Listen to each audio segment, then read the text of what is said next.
Hello everyone, स्वागत है आप सबका हमारी सीरीज लीगल करंट अफेयर्स में, जहां हम लेटेस्ट केसेस को समझते हैं उनके फैक्चुअल बैकग्राउंड के साथ और ये भी समझते हैं कि आप इन केसेस को अपने मेंस के आंसर्स में किस तरह से साइट कर सकते हैं। इन केसेस के साथ हम उन लीगल इवेंट्स को भी पढ़ते हैं जो प्रीलिम्स में आपके लिए इम्पोर्टेंस रख सकते हैं। तो शुरू करते हैं। आज का पहला केस है Kumaran versus state of Kerala. अब इस केस में क्या हुआ कि 1999 में कुमारन जी का झगड़ा हुआ किसी के साथ। झगड़े के दौरान उन्होंने उस व्यक्ति को धक्का दिया, फिर उसकी गर्दन पकड़ ली और फिर उसके चेहरे पे एक पत्थर मार दिया। उनके ऊपर एफआईआर हो गई और एफआईआर हुई सेक्शन 326 आईपीसी में, which is grievous hurt using a dangerous weapon, जो अब भारतीय न्याय संहिता में सेक्शन 118 है। नए कोर्ट में अगर एक फायदा देखा जाए तो फायदा ये भी है कि एक ही सेक्शन के मल्टीपल वेरिएशंस के लिए मल्टीपल सेक्शंस अब याद नहीं रखने पड़ रहे हैं। एक ही सेक्शन में मल्टीपल क्लॉजेस को ऐड कर दिया है उन्हीं नुआंसेस को कवर करने के लिए, है ना। तो खैर, अब section 326 IPC defines grievous hurt by dangerous weapon. अब प्रोसिक्यूशन ने केस बनाया कि भाई फेशियल बोन जो है वो पत्थर मारने की वजह से फ्रैक्चर हो गई है और फ्रैक्चर जो है वो ग्रीवियस हर्ट की कैटेगरी में आता है, और क्योंकि पत्थर मार के चेहरे की या गाल की हड्डी को तोड़ दिया गया है तो वो डेंजरस वेपन है, इसीलिए ये चार्ज सेटिस्फाई हो रहा है। अब लोअर कोर्ट में और फर्स्ट अपील में इनको कन्विक्ट कर दिया गया। 1 साल की सजा, 2000 की पेनल्टी और 1000 का कंपनसेशन जो कि विक्टिम को देना था। 3 दिन के लिए इन्हें ट्रायल के दौरान जेल में भी रखा, फिर ये बेल पे बाहर आ गए। अपील में भी इन्हें कन्विक्ट कर दिया गया। फिर इन्होंने रिविजन पिटिशन फाइल की। अब वो रिविजन पिटिशन पेंडिंग रही बहुत साल तक। सोचने वाली बात है, 99 का इवेंट है और 2025 चल रहा है, राइट। तो 19 साल से केस पेंडिंग है। अब ये जो कुमारन जी हैं वो 73 साल के हो चुके हैं, 73 ईयर्स के हो चुके हैं, बीमार रहते हैं, पता ही नहीं कि भाई केस का क्या रिजल्ट आएगा। जबरदस्ती एक क्रिमिनल प्रोसिक्यूशन सर पे सवार है। तो फाइनली कोर्ट में, हाई कोर्ट में ये क्वेश्चन था रिवीजन में कि ये जो पत्थर जिसको ग्रीवियस या डेंजरस वेपन की कैटेगरी में रखा गया है, ये वाकई डेंजरस वेपन की कैटेगरी में आएगा, और ये जो इंजरी है क्या ये वाकई ग्रीवियस इंजरी है या सिंपल इंजरी है। Now that would change the entire face of this case, right? पहला स्टेप या पहला ऑब्जर्वेशन, स्टेप बाय स्टेप जाएंगे। 326 आईपीसी का ये सेक्शन 118 बीएनएस का स्ट्रक्चर। वेपन्स या डेंजरस वेपन्स 2 कैटेगरी में जनरली रखे जाते हैं एग्जामिनेशन के दौरान, ट्रायल में। पहली जो कैटेगरी है वो है इनहेरेंटली लीथल, मतलब स्वर्ड्स या फिर नाइव्स या फिर गन्स जो कि शूटिंग, स्टैबिंग, कटिंग के लिए इस्तेमाल किए जाएं, तो ये अपने आप में लीथल वेपन्स हैं, ऑटोमेटिकली डेंजरस वेपन्स की कैटेगरी में आ जाते हैं। फिर आते हैं ऑर्डिनरी ऑब्जेक्ट्स, जो कि ऑर्डिनरी सर्कमस्टांसेस में यूज किए जाते हैं, लेकिन उनको ऐसे यूज किया जा सकता है कि उनका इम्पैक्ट इंजरी या फिर डेथ रिजल्ट करे। फॉर एग्जाम्पल, लोहे की सरिया की बात करते हैं, घर बनाने में इस्तेमाल होती है, वेपन तो नहीं है, लेकिन अगर किसी ने उसे वेपन की तरह इस्तेमाल किया तो भाई बहुत इंजरी हो सकती है और डेथ भी हो सकती है। तो एक ऑर्डिनरी वेपन को या फिर एक ऑर्डिनरी ऑब्जेक्ट को अगर आप डेंजरस वेपन की कैटेगरी में रखते हैं तो पहले आपको साबित करना पड़ेगा कि वो जो ऑर्डिनरी ऑब्जेक्ट है वो it has a potential to cause grievous hurt और इवन डेथ, तब उसे डेंजरस वेपन की कैटेगरी में लाया जाएगा, अदरवाइज नहीं। अब स्टोन का क्या स्टेटस है? स्टोन देखो ऑटोमेटिकली डेंजरस वेपन तो नहीं बन सकता। कोर्ट ने कहा कि अगर आप कह रहे हैं कि स्टोन एक डेंजरस वेपन है और आप उसी से रिलेटेड चार्ज भी अक्यूज्ड पे लगा रहे हैं, तो यू हैव टू प्रूव कि भाई स्टोन का साइज, वेट, शार्पनेस, उसका पोटेंशियल लीथैलिटी, ये सब क्या है। Otherwise we won't be able to assess the nature of the stone or the nature of whether the weapon or the object was in fact dangerous or not. कुछ stones जैसे कि flint होता है या obsidian होता है, जिसे early man जो था वो कटिंग के लिए इस्तेमाल करता था, वो शायद डेंजरस है, लेकिन हर स्टोन फिर डेंजरस की कैटेगरी में कैसे आ जाएगा? सड़क पे कंकड़, पत्थर, पेबल्स, पता नहीं क्या क्या पड़े होते हैं। अब उन सबको मतलब यूज किया जा सकता है मारने के लिए, but would that really qualify as a charge under section 326 IPC? That is the question of fact. Lower court में ट्रायल जो हुआ उसमें प्रोसिक्यूशन के पास कोई सफिशिएंट एविडेंस था नहीं। प्रॉपरली स्टोन का नेचर, उसकी लिथैलिटी, प्रोसिक्यूशन ये कुछ भी साबित नहीं कर पाया था। स्टोन का साइज क्या था, उसकी शार्पनेस क्या थी, there was nothing on record that could substantiate this particular claim। दूसरा, विक्टिम की इंजरीज जो थी, जो कि गाल पे हुई थी, उस पर कंफ्यूजन था, ब्लीडिंग भी हो गई थी, स्वेलिंग भी हो गई थी, लेकिन मेडिकल जो वेरिफिकेशन हुआ उसमें फ्रैक्चर को हाईलाइट नहीं किया गया। देयर वर कंट्रूजन्स, ऑफ कोर्स थोड़ा सा छिल गया था और खून भी निकल आया था और स्वेलिंग भी आ गई थी, लेकिन फ्रैक्चर जैसा कुछ भी मेडिकल एग्जामिनेशन में कंफर्म नहीं हुआ।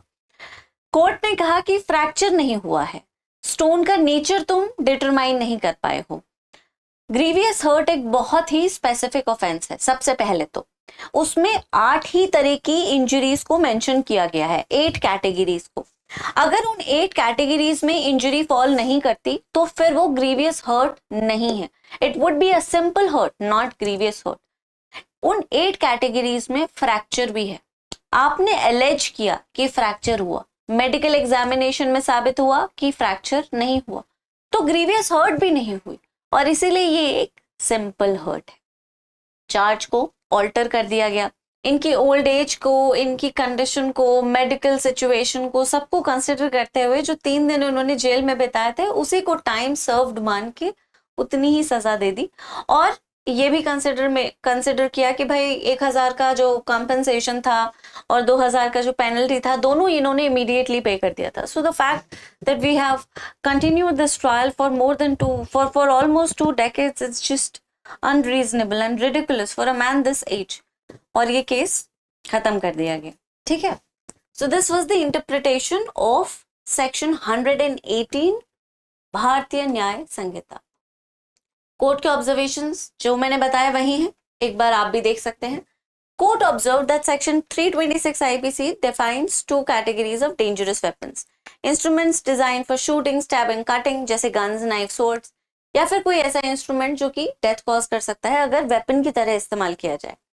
Courts noted that stones do not automatically constitute dangerous weapons and their classification depends on specific characteristics, जैसे कि उनका नेचर, उनका साइज, उनका sharpness, potential to cause death etcetera.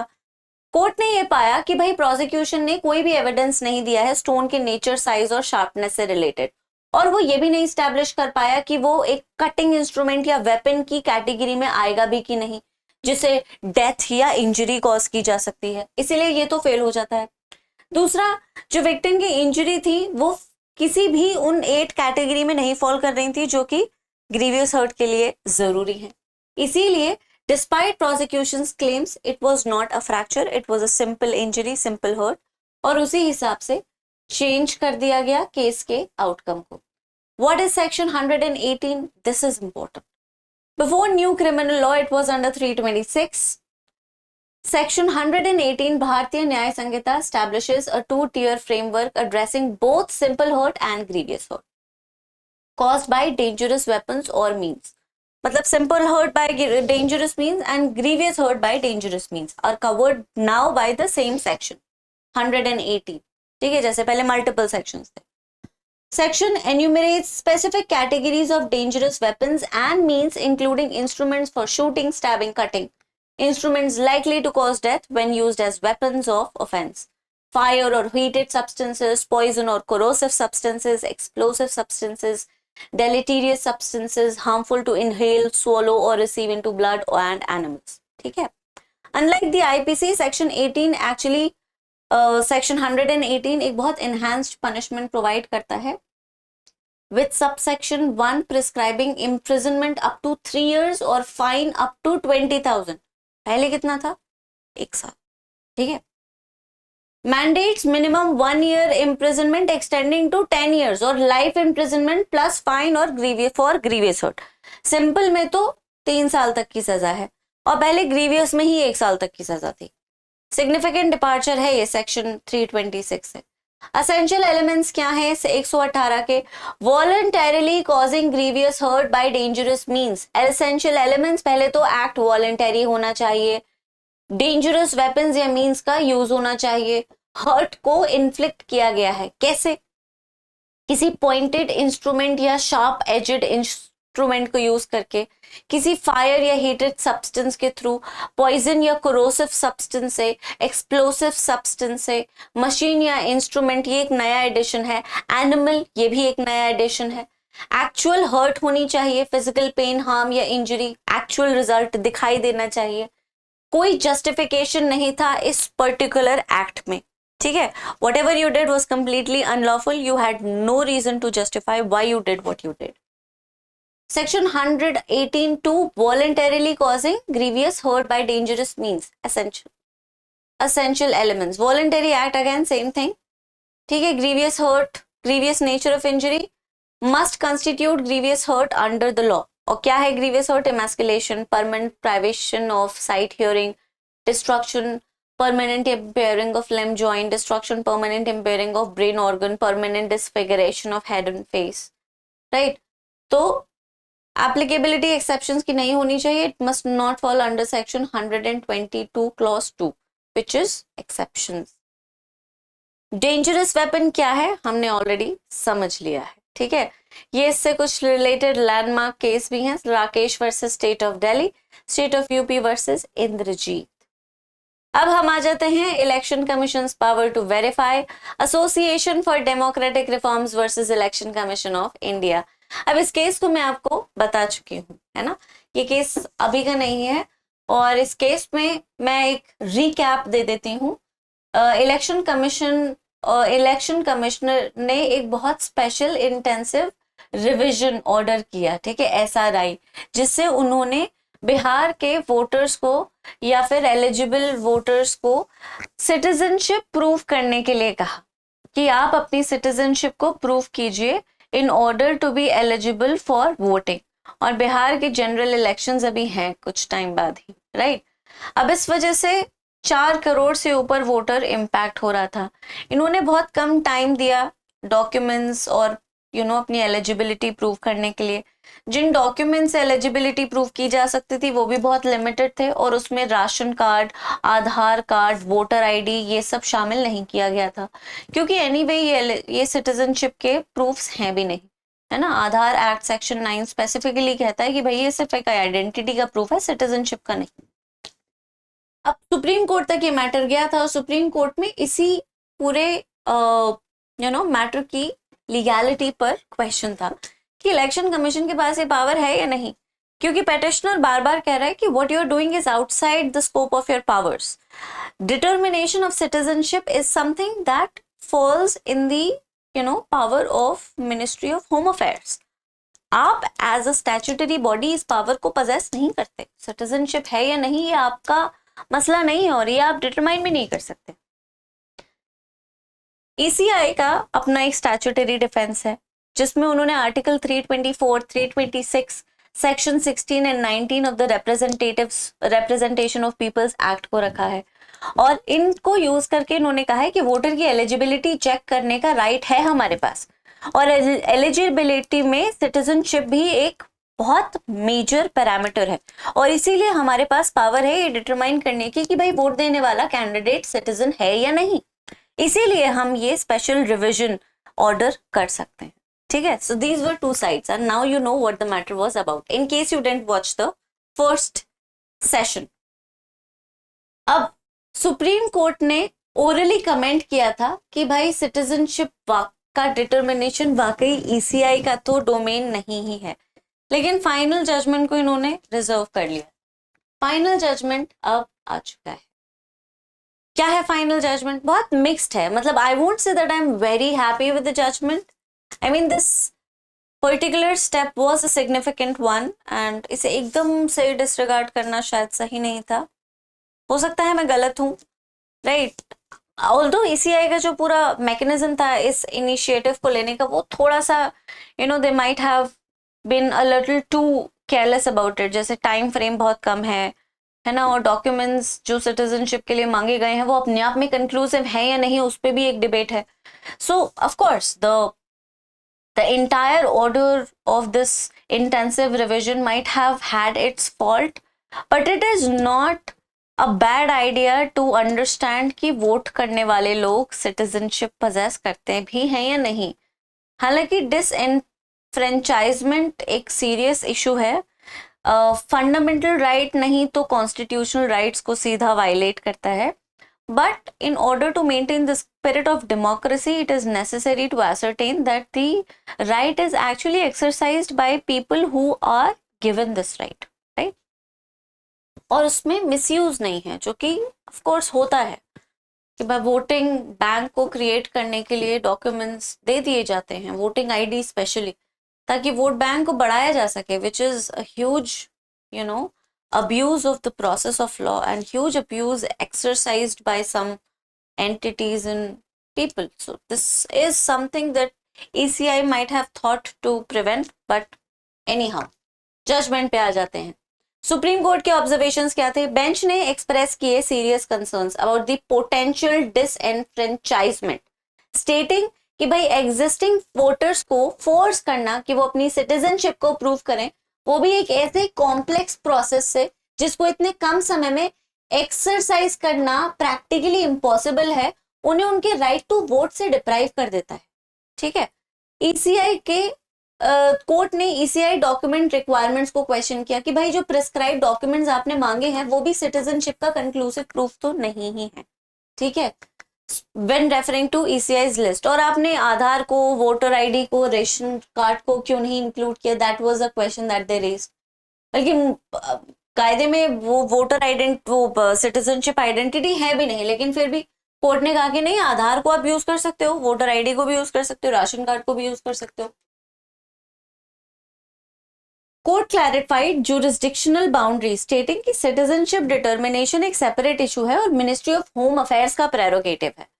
Court ने यह भी हाईलाइट किया कि भाई इस तरह के एक्सरसाइज को कैरी आउट करके कि सडनली आप वोटर्स को कहते हैं कि डॉक्यूमेंट्स लेकर आओ, अपनी सिटीजनशिप प्रूव करो, ऐसे डॉक्यूमेंट्स से जो तुम्हारे पास, उनके पास शायद होंगे भी नहीं, ये एक बहुत ही प्रैक्टिकल डिफिकल्टीज क्रिएट कर देगा इलेक्शंस के लिए.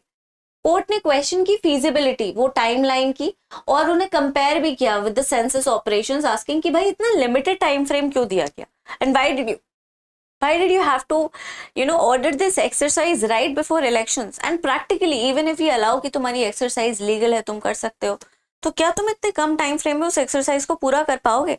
4.5 करोड़ वोटर्स हैं पोटेंशियली जिनकी सिटीजनशिप क्वेश्चन में, जिनका राइट क्वेश्चन में. Would you be able to assess whether और not they are eligible to vote in the given time frame? Time frame उनके लिए कम है, लेकिन तुम्हारे लिए तो और भी कम है.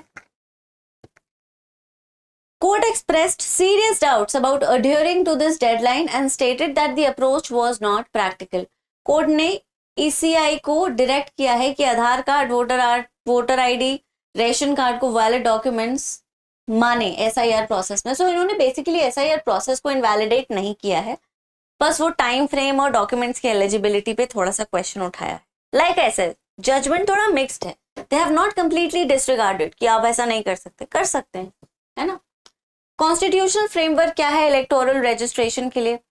Article 324 of constitution vests the superintendence, direction and control of all elections, parliament, state legislatures, president and vice president in the election commission, जिसमें एक चीफ इलेक्शन कमिश्नर है और बाकी इलेक्शन कमिश्नर्स हैं जिन्हें प्रेसिडेंट अपॉइंट करता है. चीफ इलेक्शन कमिश्नर के पास टेन्योर की सिक्योरिटी होती है, बिल्कुल वैसे ही जैसे एक सुप्रीम कोर्ट जज के पास होती है, और उसे उन्हीं ग्राउंड्स पे रिमूव किया जा सकता है जिस पे एक सुप्रीम कोर्ट के जज को रिमूव किया जा सकता है. बाकी election commissioners can be removed on the recommendation of the CEC. ठीक है. Article 326 establishes adult suffrage as the basis for elections to the house of people and state legislative assembly. ठीक है, तो लोकसभा और विधानसभा के इलेक्शंस के लिए अडल्ट सफरेज स्टैब्लिश करता है ये आर्टिकल हर इंडियन सिटीजन को. देखो, तो सिटीजनशिप इनहेरेंट तो है ही. If you are not an Indian citizen, obviously you can not participate in Indian elections. और इंडियन डेमोक्रेटिक इलेक्शंस। हर वो भारतीय नागरिक जो 18 साल से ऊपर है, रजिस्टर्ड है, वो unless he is expressly disqualified on grounds of non residence, unsoundness of mind, crime या करप्ट इलीगल प्रैक्टिस वोट कर सकता है। 1421 एक fundamental right to equality provide करते हैं along with procedural fairness which is given under article 21. So the procedure established by law cannot just be a procedure that the law has written down. It has to be a procedure which is fair, which means it has to be a due process, not just a procedure established by law. Maneka Gandhi में इसे establish किया गया था, which excludes arbitrary disenfranchisement of legitimate voters through unreasonable documentation requirement. ठीक है, अब आते हैं RP act, representation of peoples act. इसमें 21, सेक्शन 16, सेक्शन 19 को रेफर किया गया जो हमारे लिए इंपॉर्टेंट नहीं है, आप पढ़ना चाहें तो पढ़ सकते हैं। ठीक, अब आता है करंट इवेंट। अब ये कोई केस नहीं है, आप इसे साइट नहीं कर सकते कहीं, लेकिन इसके बारे में आपको पता होना चाहिए। हमारे वाइस प्रेसिडेंट ने रिजाइन कर दिया है हेल्थ कंसर्न के चलते। ठीक है, तो जगदीप धनखड़ जो हमारे वीपी थे, उन्होंने 21 जुलाई को रिजाइन कर दिया, ये कह के कि भाई ये मेडिकल एडवाइस उनको दी गई है कि आपकी सेहत इस कदर अच्छी नहीं कि आप देश की बागडोर को संभाल सकें। हालांकि देश की डायरेक्ट बागडोर नहीं है, लेकिन वाइस प्रेसिडेंट का बहुत कॉन्स्टिट्यूशनल पोजीशन ये बहुत हैवी है, demands a lot of, what should I say, I mean it's not easy, let's just keep it that way. Resignation उनको तीसरा वाइस प्रेसिडेंट बनाता है इंडियन हिस्ट्री का जिन्होंने अपने फुल टर्म को कंप्लीट करने से पहले ही रिजाइन कर दिया। ठीक है, resignation of vice president is governed under article 67A। ठीक है, और ये रेजिग्नेशन कहाँ दिया जाता है? प्रेसिडेंट को। इस केस में प्रेसिडेंट द्रौपदी मुर्मू। तो ये इनकी प्रोफाइल है, आप चाहें तो इसे पढ़ सकते हैं, वेबसाइट पे दे रखी है, हिंदी और इंग्लिश दोनों में दे रखी है। Okay, so this was the resignation that he tendered. CLAT का क्रैश कोर्स हमने लॉन्च किया है, इसकी इंफॉर्मेशन मैं आपको दे चुकी हूँ। कंपेटेटिव प्रिपरेशन को अकेले करने की गलती ना करें, आप भटक जाएंगे, टाइम वेस्ट करेंगे, इतना टाइम नहीं होता। तो आपका कोई भी जानकारी, आप खुद अगर क्लैट के एस्पायरेंट हैं, इसे अपनी नॉलेज के लिए देख रहे हैं, तो कॉल जरूर कीजिए, at least enquire what is happening in the course so you can make an informed decision कि आप वाकई खुद पढ़ सकते हैं या फिर मेंटोरशिप की जरूरत है। ठीक है, तो प्रेसिडेंट्स ऑफ इंडिया ने resign, vice presidents of India ने रिजाइन क्यों किया? सबसे पहले थे वीवी गिरी जिन्होंने 1969 में रिजाइन किया था, और इन्होंने इसलिए रिजाइन किया था क्योंकि वो प्रेसिडेंशियल इलेक्शन में इंडिपेंडेंट कैंडिडेट की तरह अपीयर होना चाहते थे। She was the first vice president to resign. Okay, फिर ये प्रेसिडेंट भी बन गए थे, तो पता ही आपको। उसके बाद थे आर वेंकट रमन, ये भी प्रेसिडेंशियल इलेक्शंस को कॉन्टेस्ट करने के लिए रिजाइन करना चाहते थे। He was the second VP to resign mid term, इनको भी प्रेसिडेंट, ये भी बन गए थे। फिर आए शंकर दयाल शर्मा जिन्होंने 92 में रिजाइन किया after being elected as the president. तो इन्होंने प्रेसिडेंसी को अजूम करने के लिए रिजाइन किया था। He served as a president.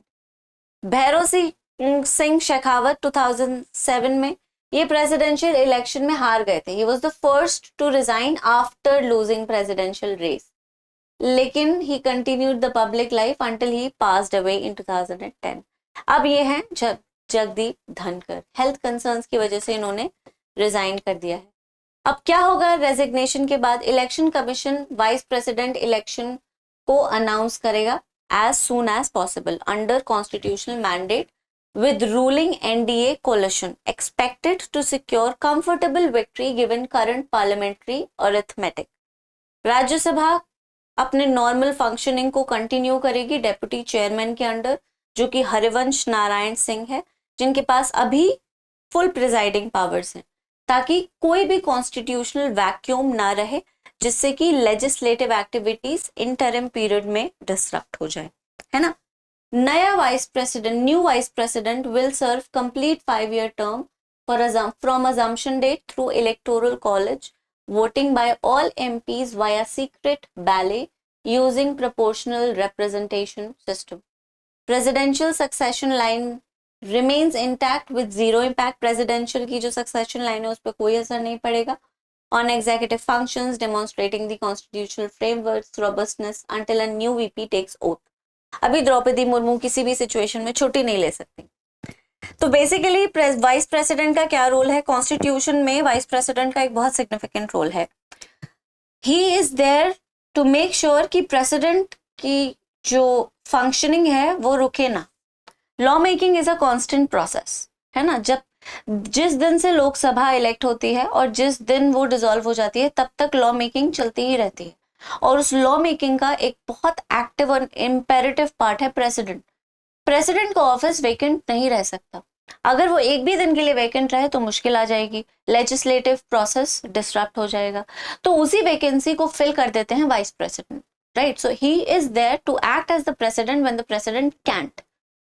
तो that's what I was saying. What are the constitution provisions for vice president? Article 63 Office of President establishes constitutional office, second highest constitutional office है country का। ये राज्यसभा के ex officio chairman भी है, मतलब जो भी वाइस प्रेसिडेंट होता है इस देश का वो राज्यसभा का ऑटोमेटिकली चेयरमैन बन जाता है। ये किसी भी और ऑफिस ऑफ प्रॉफिट को साइमल्टेनियसली होल्ड नहीं कर सकते। ड्यूरिंग प्रेसिडेंशियल ड्यूटीज वो राज्यसभा के फंक्शंस और चेयरमैन की सैलरी भी रिसीव नहीं कर सकते। Acting as president, vice president president की तरह एक्ट करते हैं कैजुअल वैकेंसीज में। Functions during presidents absence, illness और अदर कॉजेस।